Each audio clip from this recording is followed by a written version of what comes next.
Hey guys, Don here. Unfortunately, I don't have an equipment video for you this week. It's been pretty hectic in my life, which I'll get into a bit of that as we go through here. But I thought it'd be a good chance to do a video. I'm gonna try to make it unedited, so you guys can see me firsthand. Also saves me a lot of time if I don't have to edit it. But anyways, I thought it'd be a good chance to kind of explain who I am, what I do, and kind of how I got involved in this, and maybe some plans that I have for the video. So basically, as you know, my name's Don. I live in Canada. I actually work full-time in the oil and gas industry up here. Got into the lawn care business. This will be my 8th year. Basically got into it because my industry is very cyclical in nature.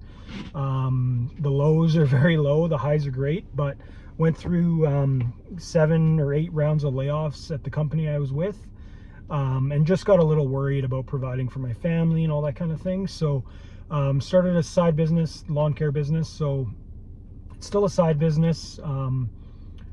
Was hoping at one point to take it to be more, whether that was me permanently going into it, I wasn't sure. Did have a partner with me for a while, and unfortunately that kind of broke down. So currently just side business, part-time, do that on the side. Sorry, I'm just looking at my notes. I started to get into repairing equipment basically because of the cost to get somebody else to do it. So as you guys probably know, it's, you know, $100 an hour to get someone to look at it. And for a lot of the lawn care equipment and that kind of thing, it's just not worth it. When you buy a grass trimmer or something like that, that's, $200-300, and you're putting $100 of parts in, or of labor into it just for them to look at it. That doesn't include obviously labor or any parts once they've figured out what was wrong with it. So that's how I got into it. And then after that, I just started posting on Facebook Marketplace and Kijiji, which is the kind of the Canadian version of Craigslist. So that's how I got into it. I've really enjoyed doing it. One of the things that got me to YouTube was I did some videos for a program I'm part of, an equipment manufacturer. And a good friend of mine, Randy Doolin Cut and Trim, I'll give him props right now. He told me to give it a shot. He watched a couple of my videos and thought I had a lot of knowledge.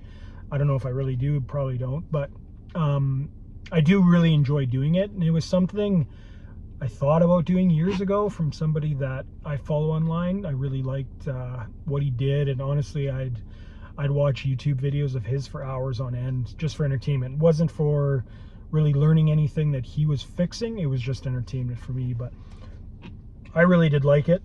I guess plans for the channel and that kind of thing. Sorry, I have my notes here. Sorry, I keep checking them. I am aiming for 1 video a week. It should get easier when it comes summertime. The last little while has been difficult just because it's been so cold. My garage isn't heated, so when it gets to minus 40 Celsius, it's cold in there. I do have a propane heater and a little electrical heater that I do turn on at times, but even with that, when it's minus 40, it's not warming up much in there. So it's also harder to get equipment at that time of year. Not a lot of people have snow removal equipment as much as, lawnmowers and trimmers and that kind of thing. Everyone has those. If you own a house, you have a mower basically. So tons of those available to fix. So hopefully come the summer / spring, we'll have lots more content and hopefully different content. I'll probably just keep taping video after video, and then as I kind of build that up, I can have them kind of taped and ready to go, so that even when it does get slow, maybe next fall, winter, I should have content to kind of get through. So hopefully you don't have to have many of these videos where I just talk to you, but hopefully you like the video I did of the Murano last week. I think it was last week or the week before. I'll probably pop on with some videos like that too, just to mix it up a little bit. It's kind of fun to do something else too. So one thing I've really loved is watching the old videos still get watched. And when I mean old videos, I posted my first one just in November of 2022, and today's March 2022. But it's pretty cool that in terms of actual full-length videos, my first video, the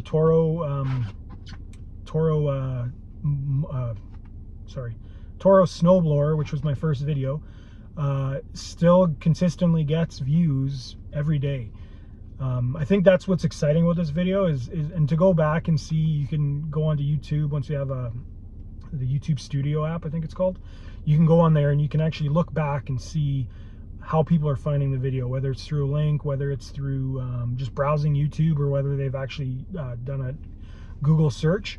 It's pretty cool to see people come back to the channel, or at least not even back to the channel, sorry, but go to old videos because they're searching up that video. So I know for this type of channel, I'm probably not going to get a ton of subscribers. It's not as much an entertainment thing, this kind of channel. It's more of a, how do I fix this piece of equipment? So hopefully you guys see value in it. If you are a subscriber, thank you. If you're not, you should subscribe now, but it doesn't really matter.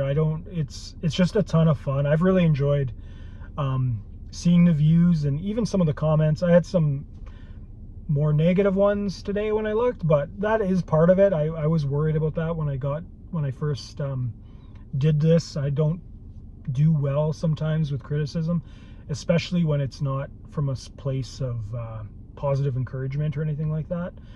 I guess not positive criticism, I can't think of the word right now, but you know what I mean. When it's criticism to try to help you get better, that's great. But when it's just negative for the fact of being negative, it's easy to do that on internet, obviously. So that is something I need to work through myself as well. But it's great to see your guys' comments.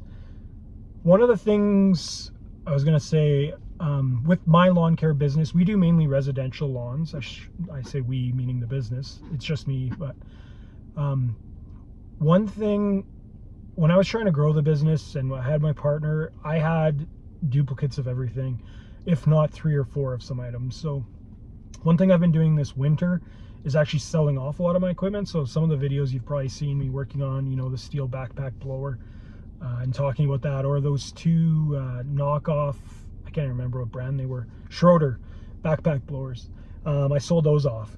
So going through a lot of that stuff, I'm actually in the process right now of selling my little utility trailer. It's a little Lowe's utility trailer, cost me $1,700 a couple years ago. But if I'm gonna stay the size that I am, I don't need that much equipment and that much, even just the trailer. Like, you don't need that to run a successful lawn care business. At first I was calling it downsizing kind of thing, but in reality it's right sizing what I do for my business. I can fit a 30-inch mower in the back of my truck, along with a backup commercial Toro mower and a trimmer and a backpack blower and a handheld blower and everything else I need. So that is my focus this year for the business, and I'm sure I'll be bringing some of that into this channel as well. I do have an Instagram page that you guys can follow as well for more shorts and all that kind of thing. But basically that's what I'm doing with the lawn care business now, is kind of right sizing it and making it better for me and for what I need to do. In terms of some projects that I have coming up that I have planned, I bought a 30-inch Toro Time Master year and a half ago, I think it was now, the fall of, what would that be, 21. And as part of that deal, when I bought it, I actually got 2 Toro mowers. One wasn't working, one was working, one doesn't have a bag. The one that doesn't work also has an electric start. So I know when I picked it up, I did play with it a little bit and I got that running. But we'll have more content on that, probably do a summary, kind of go through it and try to remember what was wrong with it or figure out what was wrong with it. And then probably get that one ready to sell, because I really don't need 2 30-inch mowers, especially one without a bag. Up here where I cut and where I work, it's all small, usually residential lawns, and we bag everything and then throw it into green bins or, you know, your compost kind of thing. So that'll be a project. Also, my 21-inch commercial Toro, the Engage cable, I don't know exactly what happened. I don't know if it got stretched out or something, but it doesn't sit properly anymore in the handle. So I'll probably have to get a new cable for that. So I'll do a video on that. Also have a Clausen power rake.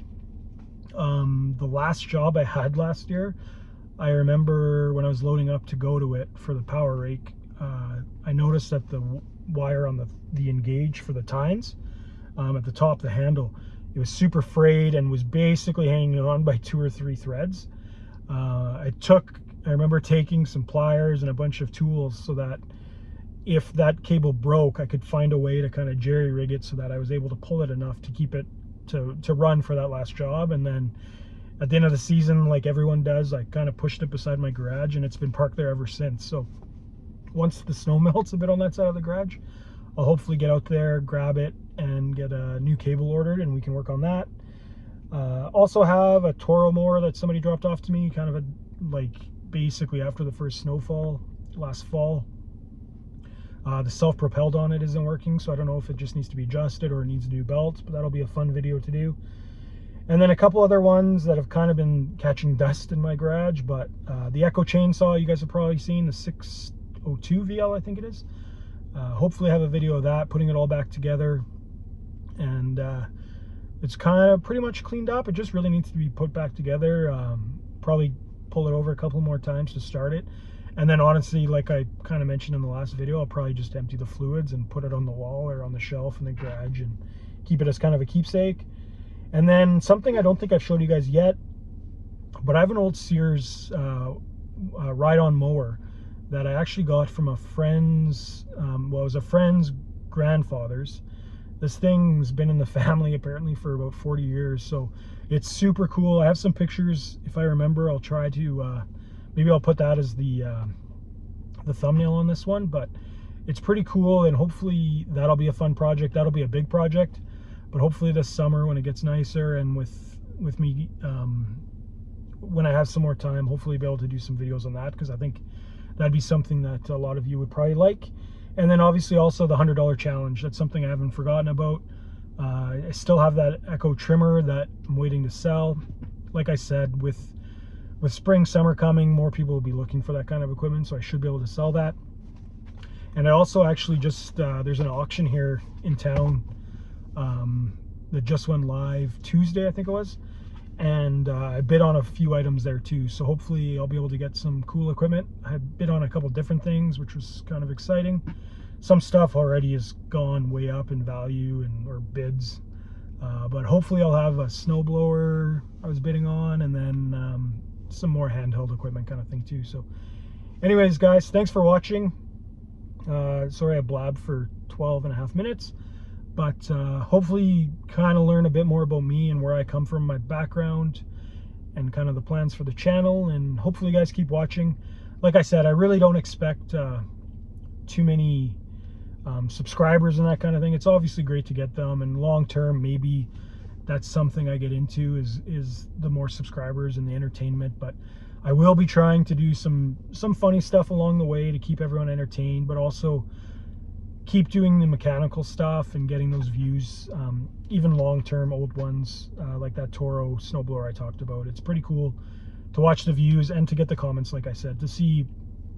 I didn't expect this channel to really do much at all, and it still is tiny in the grand scheme of things, don't get me wrong, but it's been a ton of fun and I really enjoy doing it. So hopefully you guys enjoy as well, and we'll chat soon.